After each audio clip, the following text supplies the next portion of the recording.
The name's Bond.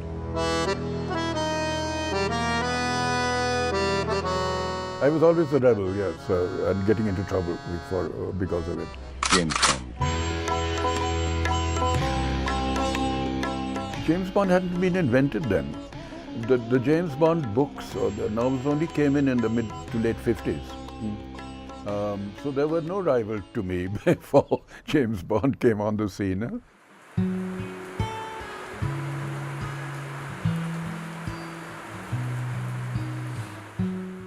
As I walked home last night,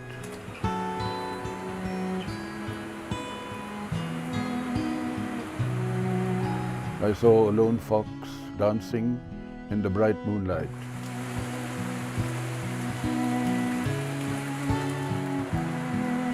I stood and watched, then took the low road, knowing the night was his by right. Sometimes, when words ring true, I'm like a lone fox dancing in the morning dew.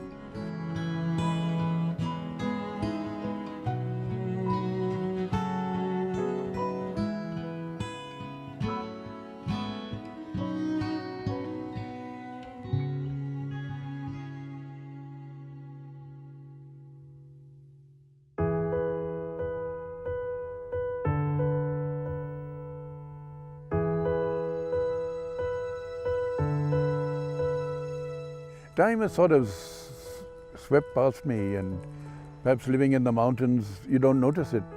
And it was only when I'd finished writing this memoir that I realized that I'd been around a long time and that I was actually quite old. Sometimes it doesn't occur to you, unless you're feeling pretty miserable or not well. So I grew up during the Nehru years.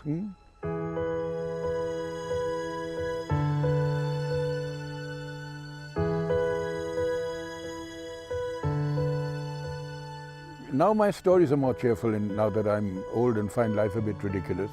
But the stories I wrote when I was in my 20s and 30s, those were the ones that had that rather melancholy and sometimes sad endings. I don't know why. I was going through a period of perhaps of love is a sad song and romances that never came to fruition. They were the theme of a lot of early stories in my 20s. Maybe it was from seeing films like Brief Encounter and Casablanca.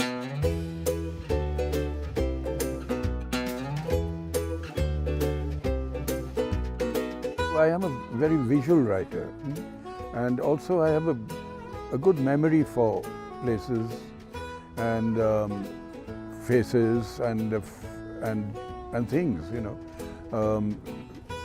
So it's not difficult for me to perhaps conjure up a scene.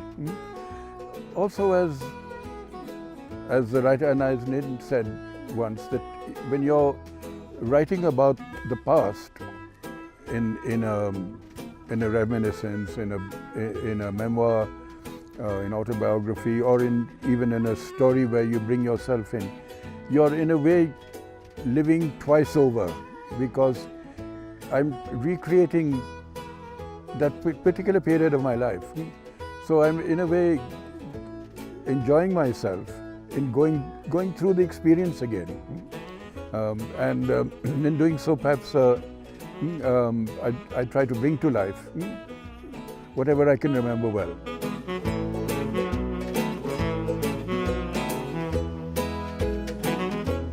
Sometimes obviously get mistaken for a foreigner or something. And many years back, into a hotel near the airport in Delhi, and they asked me where we would come from, sir, and when did you come to India? And I said I came to India in May 1934 by stock. But once anyone who known me always accepted me as an Indian, because, to tell you the truth, I can't pass for anything else. I'm not even eligible to be a citizen of the UK or any other country. I can only be an Indian citizen, and quite happy to be one.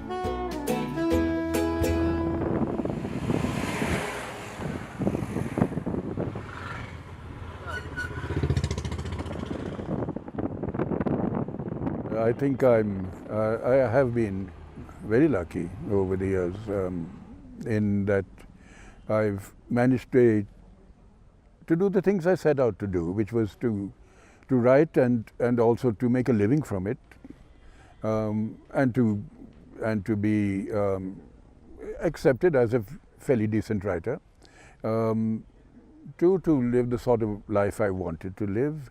I've been able to live in the hills and the mountains. I've had a family grow around me, an adopted family, so I'm well looked after. Well, you could say I'm a writer without complaints or without regrets. There have been times, of course, when it's been tough, but you need that too.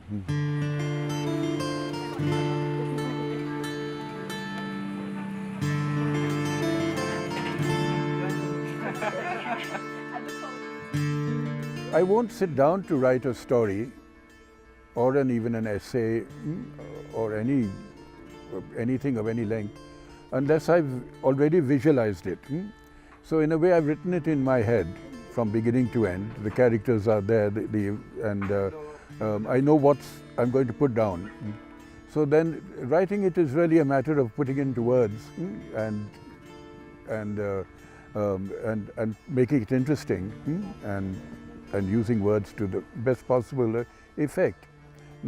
But I've already written the story in my head.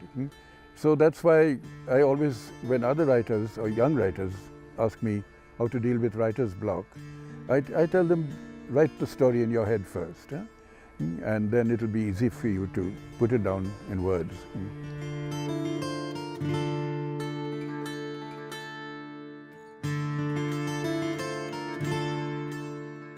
Nowadays I don't watch movies.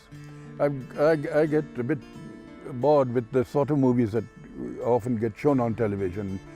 So I did grow up though on movies, and those were the movies of mostly black and white, of the 1940s, because those were movies very often based on literary works. A lot of famous books were filmed, novels by Somerset Maugham or Hemingway or Daphne du Maurier, or you could think of so many authors whose works were filmed, and filmed pretty well at times. I would like to act as maybe something like a villain or something, They're like Sidney Greenstreet and the Maltese Falcon, that's a classic going back to the 40s, yes.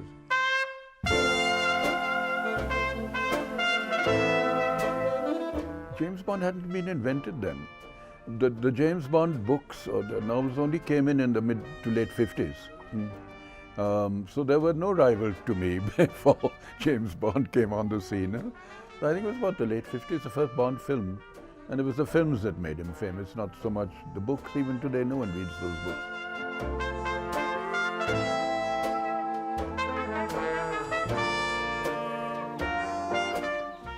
I did have an uncle called James Bond. And he was a dentist. And his grave is here in the Missouri Cemetery, in the old one.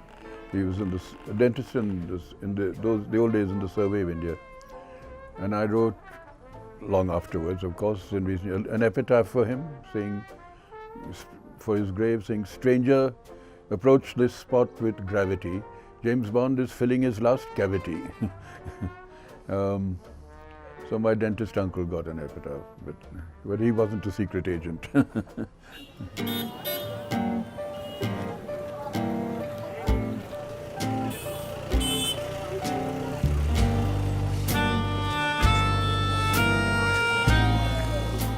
It's only in the last few years that you could say I've become a recognizable face and figure.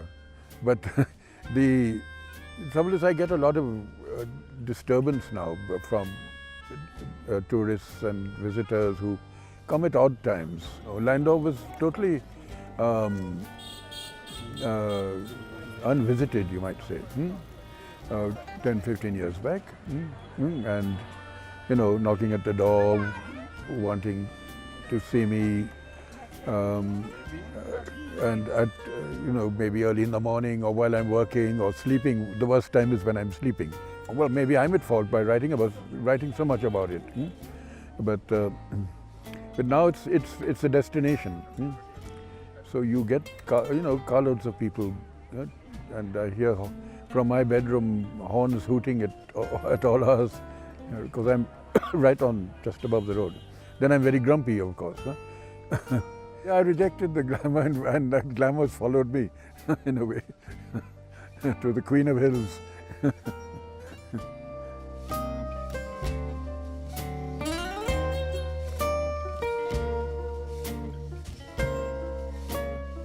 I used to go on long walks in hills. Well, as a boy in Dehradun, I would go for long bicycle rides. Yeah, I missed the old bicycle. But up in the hills, of course, bicycles wobble around a lot and you might tumble down a hill slope. So walking is the best thing. And I used to walk and trek a good deal when I was younger. Even in towns, I used to walk a lot, in Delhi and in London, Dehradun. And in fact, in Dehradun, people used to call me the road inspector.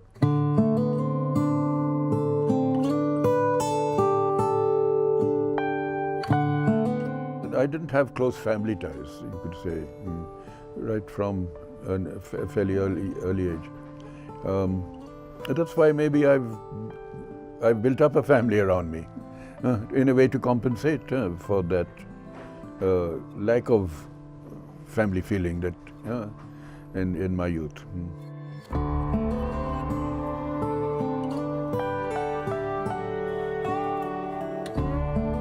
I was just going to write about food, in fact, I thought.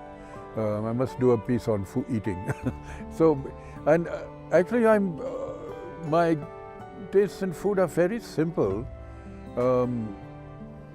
Only the other day at home, when Rakesh and Veena were going out for the day, they said, "What can we bring you for lunch today?" Because they were going to town and I wasn't. And I thought about it, and then I said, "I know what I want. Chole bhature." And I hadn't had it for months, years maybe. So they brought me chole bhature and I thoroughly enjoyed it. So today, if you ask me what is my favorite dish, I'll say chole bhature. But tomorrow it might be something different.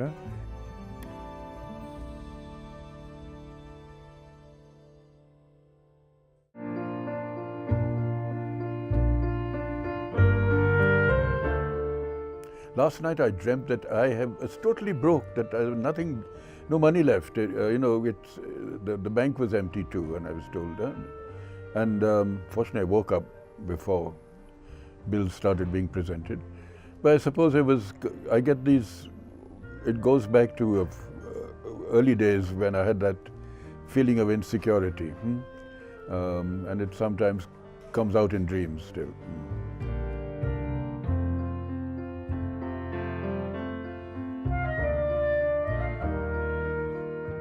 Well, The Room on the Roof being the first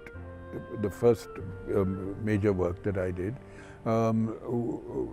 is close to my heart because I took a lot of trouble over it, and it wasn't published instantly. It took me time to get a publisher. I wrote 2 or 3 drafts. And I've never changed it because although there are in it perhaps errors and infelicities, but it represented me as I was then. So it's a book about adolescence, by an adolescent. So I've never even changed a word or a comma or a semicolon. And looking at it the other day, briefly glancing through, I said, my goodness, I was obsessed with semicolons. I used to use a lot of them, now I don't. But so there you are, but it's still very special for me. And then sometimes certain short stories, The Blue Umbrella, because the children in it were real children too. I used to see them playing on the Tiri Road when I lived back near the forest back in the that was published in the 70s. So there are stories sometimes that have a special place.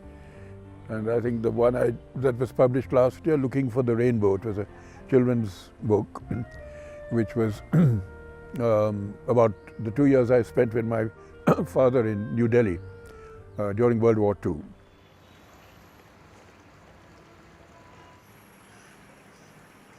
If I get up at 7 or 8 and before breakfast for an hour or so, I can write. Then I get a bit drowsy midday, perhaps because I take a blood pressure tablet, and that I think makes me a little drowsy. So I usually take a nap for an hour or two around midday. But then I come to life again in the afternoon. So sometimes I do some writing in the afternoon or early evening.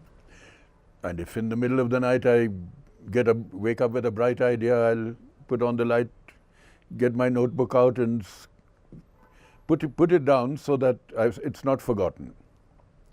Of course, by daylight next day it may not seem so brilliant anyway, but and I put down dreams too. I'll always record what I remember of dreams.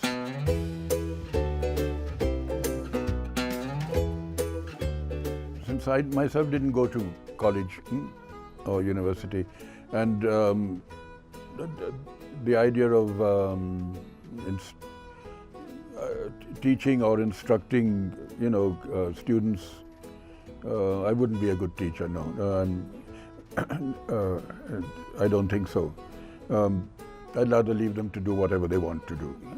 A lady teacher some years ago wanted to take the morning off, and she asked me to take charge of her class for the morning. It was small boys actually, and by about noon there was a riot going on because they were, throwing chalk at each other and dusters and singing and dancing. And the principal came along and, "Thank you, Mr. Bond, for all the trouble you've taken. You can go home now." So I don't think, I'm not a disciplinarian in any way. So I couldn't handle large numbers of students who want to do different things. Let them do it.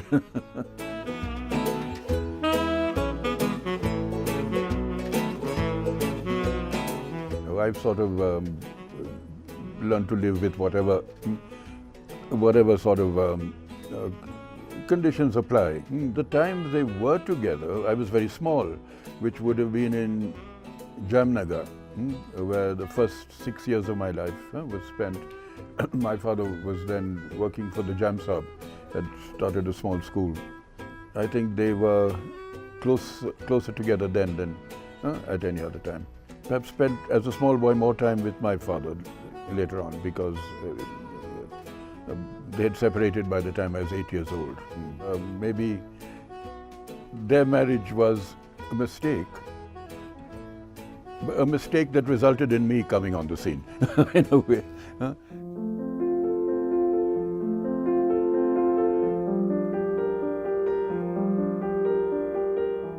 It's been a good life to live. There have been times when it's been a bit difficult.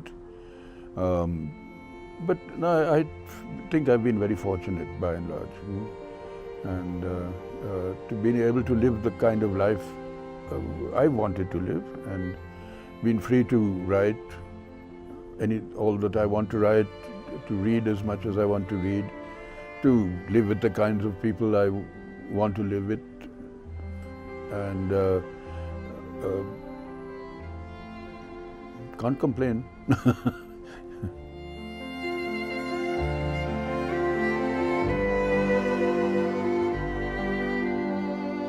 I'm happy that I've been able to do so much, and that I haven't sort of got into a rut or lost my ability to write a decent story or essay, and that I'm doing better now than at any other time in my life too, and I have many young readers, and it will be nice if a few things continue to be read after I've gone. But I wouldn't know about it anyway.